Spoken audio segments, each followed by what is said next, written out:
Olá, tudo bem?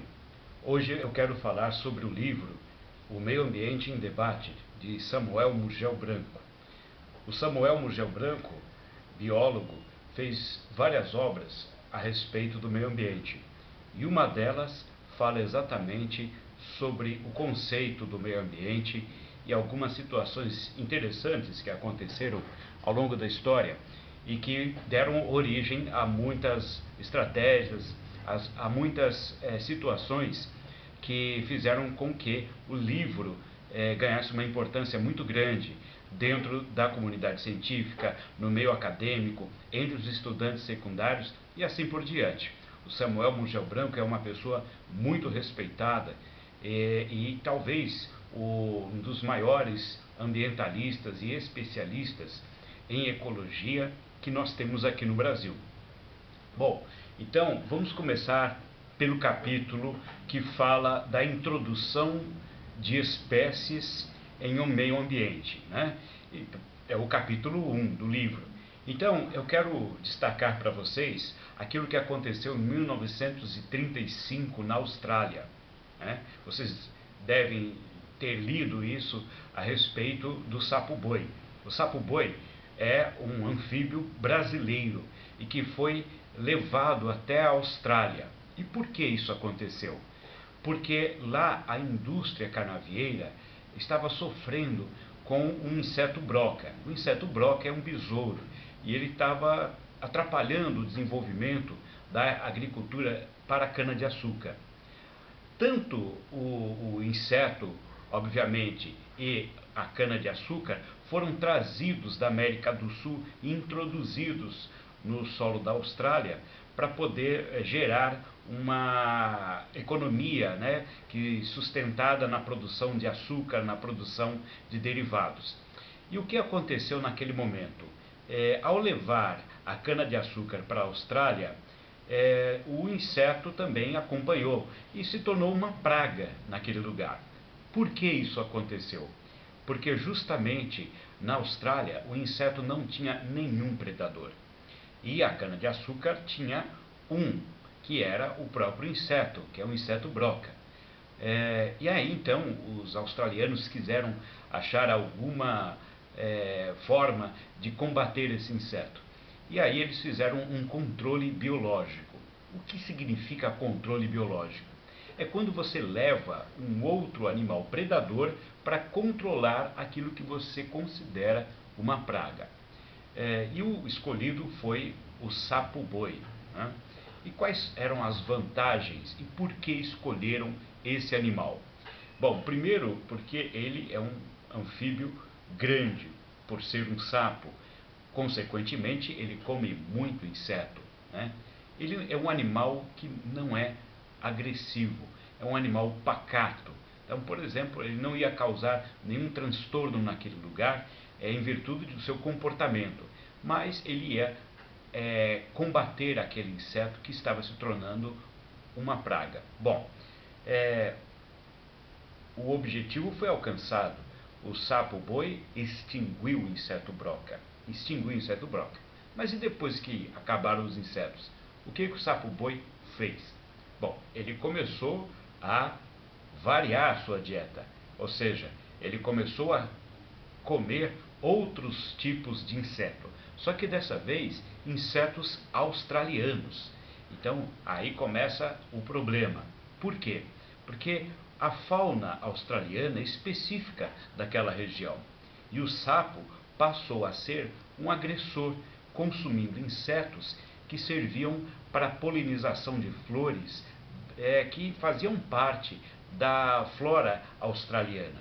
Portanto, a partir do momento em que o inseto broca acabou, o sapo-boi, que estava se reproduzindo muito bem, porque não tinha predador, né, tinha um inseto para comer à vontade, mas um belo dia esse inseto acaba e aí o sapo-boi procura uma outra dieta, uma dieta baseada em quê? Em insetos da região. Daí, o que a gente pode imaginar? O que será que aconteceu? Né? Aconteceu um desequilíbrio nas cadeias e teias alimentares da Austrália, porque o sapo-boi não ia morrer de fome assim. Bom, algumas tentativas de solucionar esse novo problema, que era o sapo-boi. Tentaram pagar para que as pessoas capturassem o sapo-boi. Bom, muitos australianos chegaram a criar sapo-boi para poder vender para o governo. Quer dizer, essa estratégia não deu muito certo, não é verdade? E aí, o que acontece? Nós aprendemos com esse exemplo uma lição. É preciso conhecer o meio ambiente nos seus mínimos detalhes, tá? Para poder introduzir uma nova espécie sem prejudicar aquele ecossistema. E é isso que aconteceu. Não só com o sapo-boi, mas é um exemplo significativo que o autor traz nesse primeiro capítulo. Bom, nenhuma espécie vive sozinha, né? Elas formam cadeias e teias alimentares, né, sustentados por fatores abióticos, que são o solo, a água, os minerais, né, o clima e assim por diante. Aquilo que nós chamamos de meio ambiente ou ambiente, ou seja, aquele lugar onde é possível se desenvolver alguma forma de vida. O meio ambiente é um conjunto de elementos, né, como menciona o autor, um conjunto de elementos e fatores químicos, físicos, biológicos, né, que são necessários à sobrevivência de um certo grupo de animal ou de um conjunto de animais naquela região. E é isso que a ecologia estuda. A ecologia estuda as relações entre os seres vivos e o ambiente. Alguns fatores foram destacados, inclusive, nesse capítulo. Fatores que não são fatores vivos, são abióticos. Por exemplo, o Sol.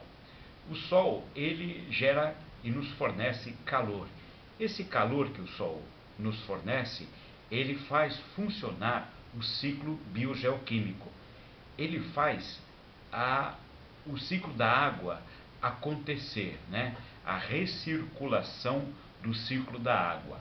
Ele proporciona a umidade atmosférica, né? E além do calor, a própria luz, que é capaz de fazer acontecer a fotossíntese. E a fotossíntese, por sua vez, é capaz de abastecer a atmosfera de oxigênio. Afinal de contas, somos seres aeróbicos, necessitamos disso. Porém, como mencionou o autor, no nosso caso, na espécie humana, existe também um ambiente artificial.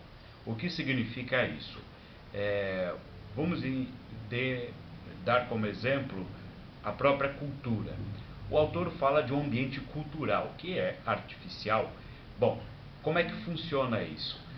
Além dos fatores essenciais que todos os seres vivos necessitam para viver, os seres humanos, eles contam com esses fatores culturais.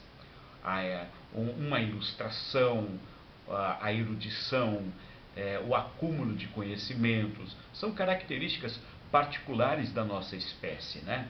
O conjunto de aptidões e peculiaridades do nosso grupo, né? De um povo, de uma sociedade. Isso é um ambiente cultural. Ele vai somar-se aos outros ambientes que a gente conhece. Por isso, o autor menciona que a nossa espécie é uma espécie ímpar, né?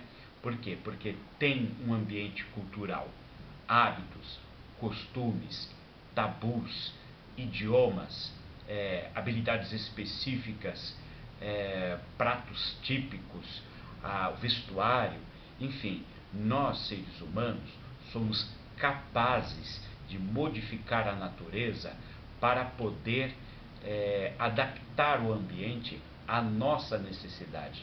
Nós não temos atualmente a necessidade de nos adaptarmos ao meio ambiente. E isso é um fator humano muito importante. Nós construímos ambientes artificiais. E a cultura é uma marca importante da nossa espécie, ok? Então é isso, até a próxima.